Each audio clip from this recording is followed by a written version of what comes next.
안녕하세요. 매일 새로운 사연을 전하는 읽어주는 사연 라디오입니다. 구독과 좋아요, 많은 공유 부탁드립니다. 오늘의 사연 시작하겠습니다. 안녕하세요. 재혼의 행복한 가정을 꾸려나가고 있는 30대 여성입니다. 이미 다 지난 일이지만 전 남편과 있었던 이야기를 하려고 찾아왔어요. 제가 다 지난 전 남편 이야기를 꺼내는 이유는 오늘 시내에 나갔다가 전 남편을 마주쳤거든요. 사는 곳이 멀지 않아 이런 날이 올지도 모른다는 생각을 종종 하긴 했었는데 정말 마주치게 되니까 옛날 기억이 머릿속을 스치네요. 그래서 그냥 전에 어디 가서 해본 적 없는 이야기인데 오늘 한번 해볼까 해요. 이미 저에게는 재혼해서 정말 괜찮은 남편이 있지만 일단은 편의상 전 남편을 남편이라고 칭하겠습니다. 남편하고는 미혼 남녀 모임에서 만났어요. 만났던 시기는 겨울이었고 사실 저는 낯을 많이 가려서 그런 모임은 나가는 일이 없는데 친한 언니가 자기가 혼자 가기 쑥스럽다며 제발 같이 가달라고 졸랐거든요. 그리고 그 언니가 평소에 저한테 무척이나 잘해줬어요. 그래서 거절하기가 참으로 난처하더라고요. 그래서 나갔는데 남편이 처음 저랑 통성명을 하고 나서부터 엄청나게 들이대는 거예요.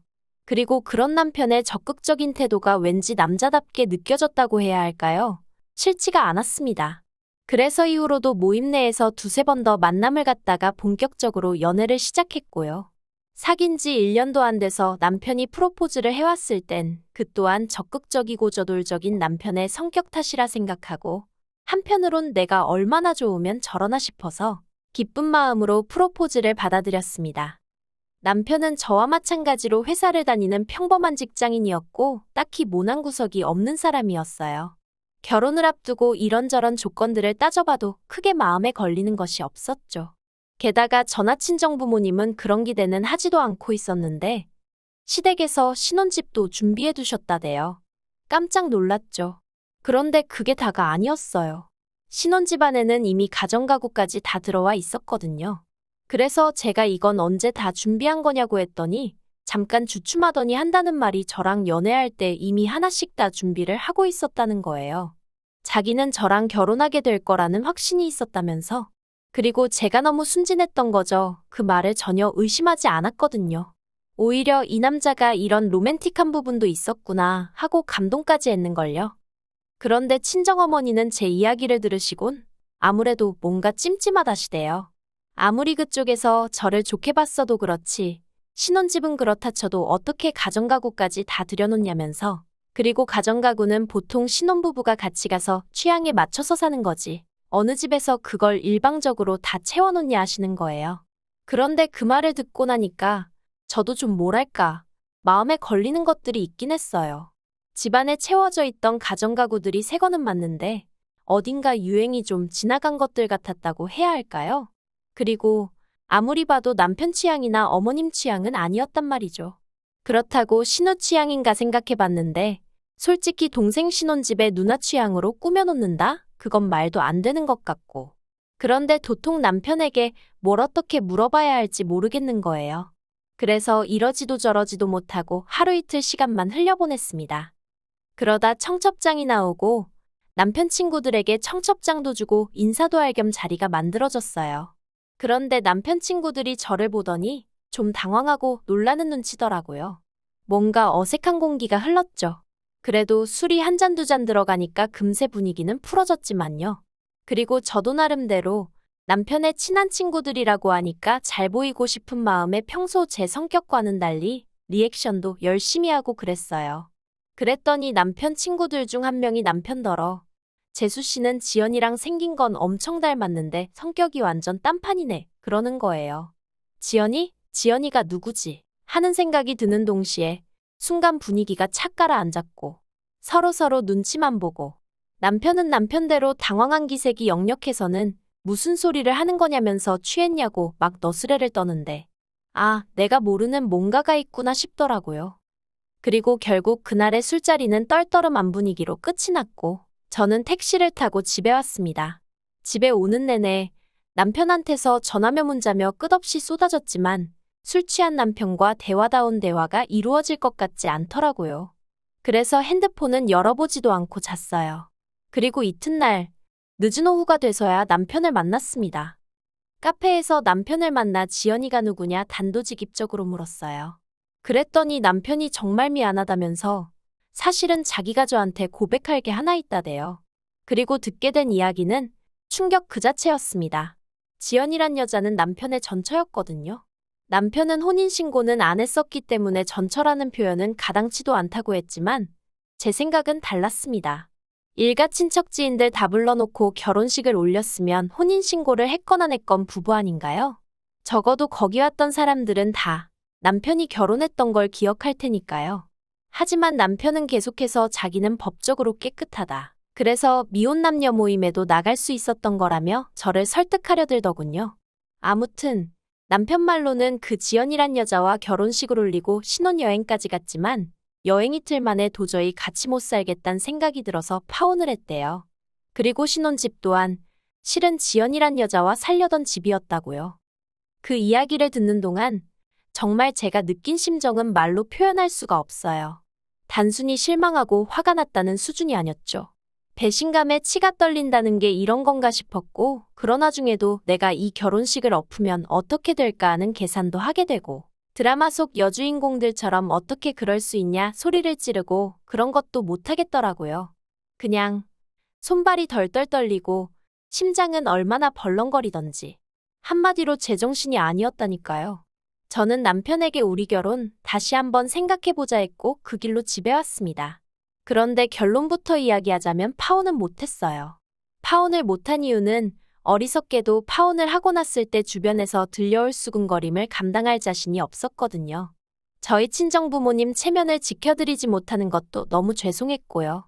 그래서 결국 제 가슴속에 묻고 가기로 했습니다. 계획대로 결혼하고 그리고 보란듯이 잘 살면 되는 거라고 애써 그렇게 생각을 했어요. 그렇게 어디에도 말 못할 큰 비밀을 간직한 채 남편과 부부의 연을 맺었습니다. 이따금씩 얼굴도 모르는 지연이란 여자가 떠올라 괴로운 순간도 있었지만 그래도 남편과의 신혼은 비교적 즐겁고 평화로웠네요. 그런데 문제는 결혼하고 1년이 지나도록 아이가 생기지 않더라고요. 신혼을 즐기고 싶은 생각은 있었지만 그렇다고 딱히 피임을 한 적도 없는데 말이죠. 그래도 첫 해는 때가 되면 생기겠지 하고 크게 걱정은 하지 않았어요. 그런데 2년째 들어가면서부터는 시부모님께서 왜 아이를 안 갖냐며 조금씩 재촉을 하시더라고요. 그리고 남편도 왜 안 생기는지 모르겠다, 도대체 얼마나 더 노력을 해야 하냐며 농담처럼 한탄을 하고는 했는데 그런 말을 들을 때마다 왠지 저한테 문제가 있나 싶어서 조금씩 마음이 급해지는 거예요. 실제로 제가 생리가 불규칙하고 그렇다 보니 걱정도 됐고요. 그래서 처음엔 남편한테 말도 못하고 혼자 무슨 죄 지은 사람 마냥 산부인과에 갔어요. 그런데 병원에서는 저는 아무 문제가 없다면서 그냥 건강관리 잘하고 마음을 편히 가지라는 속편한 소리만 하대요. 그래서 저 일부러 취미생활도 그림 그리기니 도자기 만들기니 죄다 뭐랄까 마음을 가라앉히는 종류로만 골라서 찾아다녔어요. 그나마 가끔 한 잔씩 마시던 맥주마저 끊었고요. 퇴근 후 어떻게든 짬을 내서 1시간씩 운동하고 정말 임신하기 좋은 몸을 만드느라고 제 나름대로 최선을 다했죠. 하지만 그래도 어째서인지 아이는 생기지 않았고 게다가 저 혼자 아무리 노력을 하면 뭐하나요?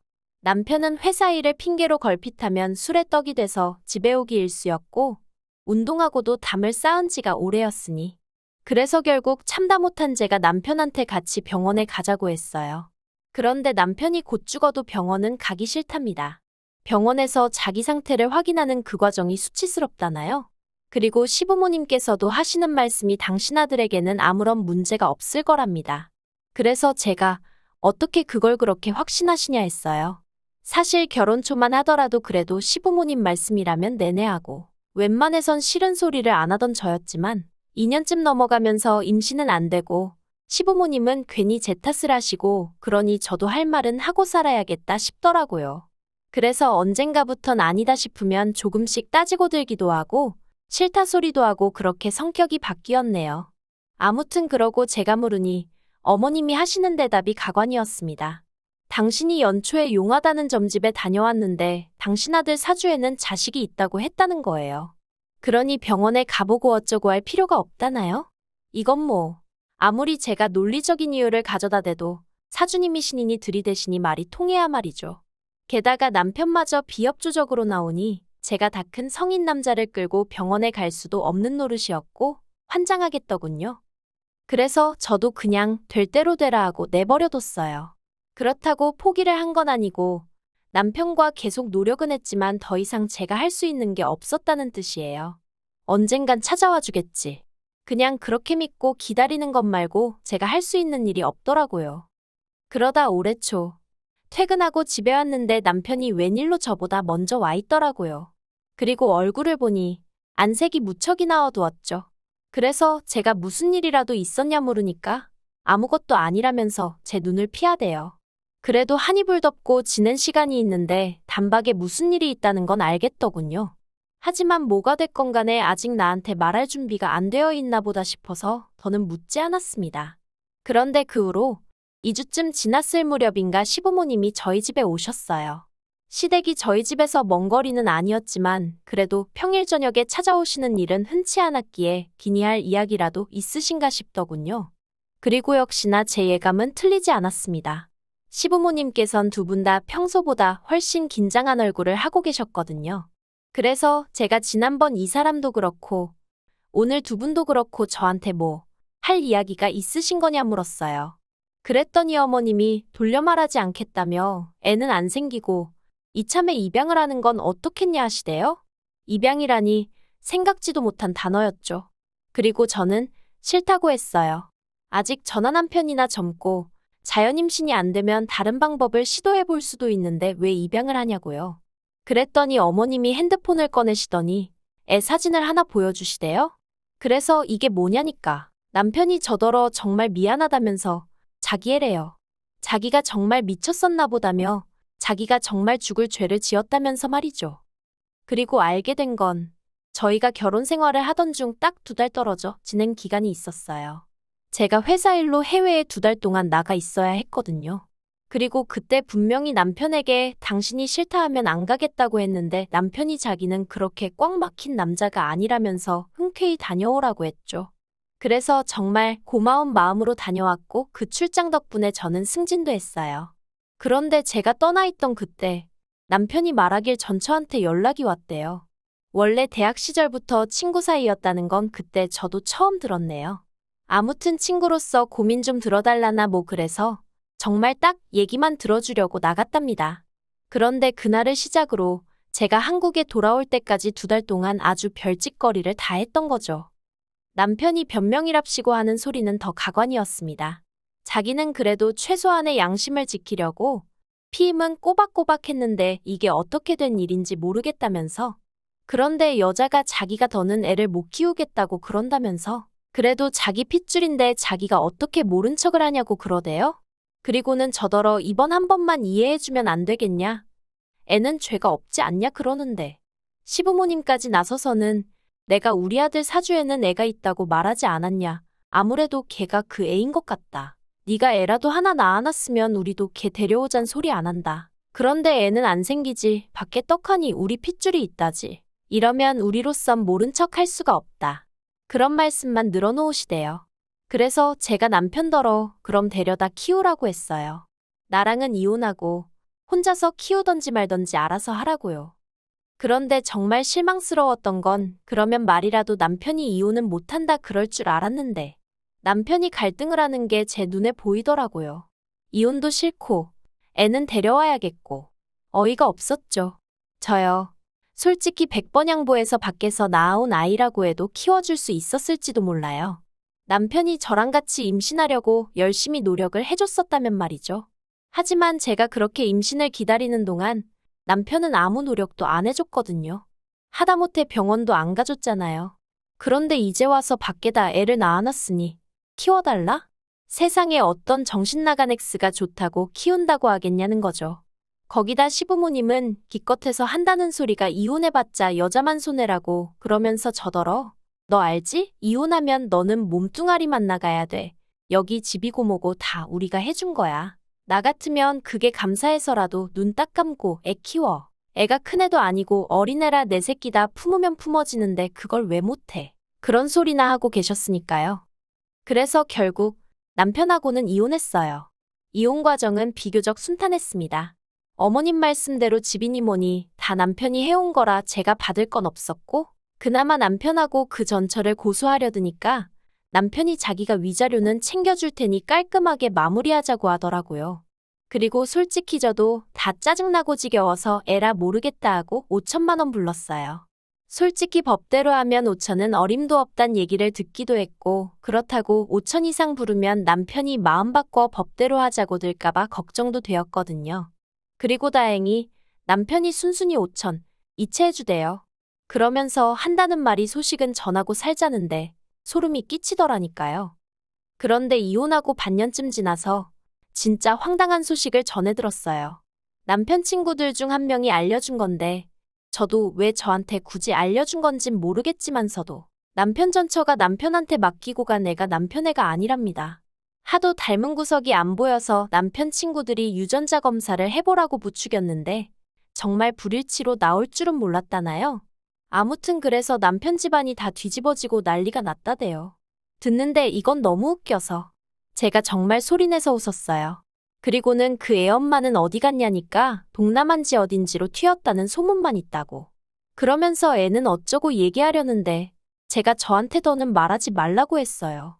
괜히 더 알아봤자 저까지 골치만 아프지 싶어서요. 그리고 저는 1년 후에 지금의 남편을 만나게 되었어요. 지금 남편은 초혼이고 저보다 연하라서 솔직히 제가 정말 많이 밀어냈거든요. 그런데 남편이 안 떨어져 나가고 꿋꿋이 버티고 있더라고요. 아무튼 지금 남편하고도 이런저런 일이 많았지만 지금은 딸 하나를 키우며 알콩달콩 잘 살고 있습니다. 오늘 전 남편이 저랑 저희 애를 보고 무슨 생각을 했을까요? 뭐가 됐건 간에 죽도록 후회했으면 좋겠습니다. 그리고 전 시어머니께도 부디 제가 아이랑 있더라는 걸 이야기 좀 했으면 좋겠네요. 그래서 어머님이 땅을 치고 후회 좀 하시게 말이죠. 긴 이야기 들어주셔서 감사합니다. 오늘의 사연은 여기까지입니다. 구독과 좋아요, 알람 설정해주시면 앞으로 더 좋은 사연으로 찾아오겠습니다. 감사합니다.